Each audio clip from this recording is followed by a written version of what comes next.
সকাল সকাল আবারও চলে আসলাম নতুন একটা রেসিপি নিয়ে। আশা করি রেসিপিটা ভালো লাগবে।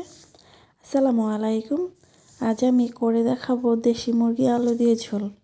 প্রথমে আমি প্যানে তেল দিয়েছি, দিয়ে এলাচ দারচিনি এবার পেঁয়াজ কুচি দিয়ে ভালো করে নেড়েচেড়ে পেঁয়াজটা বাদামি করে ভেজে নিব।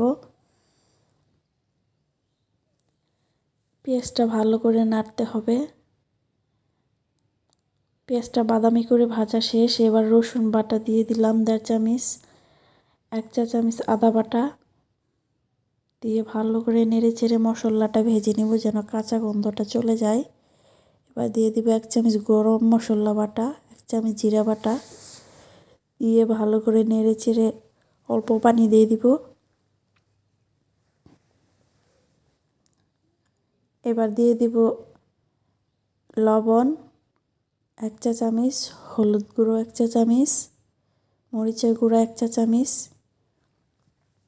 দিয়ে ভালো করে নেড়েচেড়ে মশলাটা ভালো করে কষিয়ে নিব।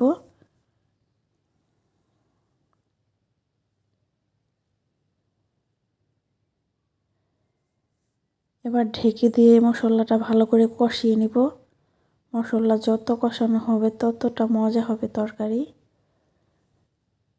কষানোর উপরে নির্ভর করে তরকারির স্বাদ। এবার মাংসগুলো দিয়ে দিব। আমি এখানে 2টা দেশি মুরগি নিয়েছি। দেশি মুরগিটা আমি আলু দিয়ে রান্না করব, আলু দিয়ে পাতলা ঝোল করব।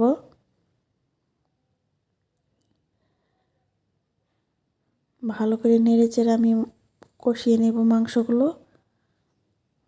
পানি দিব না, পানি উঠে যাব একাই। পানি উঠে গেছে। ভালো করে নেড়েচেড়ে আমি আরও একটু কষিয়ে নেব।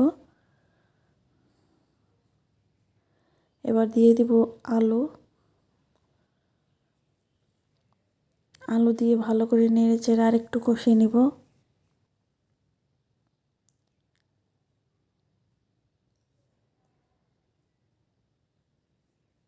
কষানো হয়ে গেছে।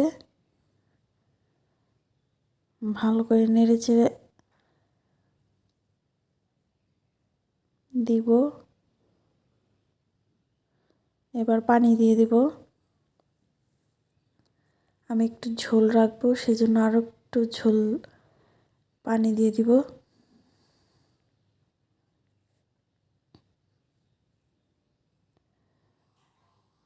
তো এখন তরকারিটা প্রায় আমার মাঝামাঝি হয়ে আসছে। আমি আরেকটু রান্না করে নিব। তরকারিটা আমার হয়ে গেছে। এবার নেড়ে চেড়ে নামিয়ে নিব। দেখেন কালারটা কত লোভনীয় লাগতেছে। সবাই রেসিপিটা ফলো করবেন। সবাই ভালো থাকবেন, সুস্থ থাকবেন। আল্লাহ হাফেজ।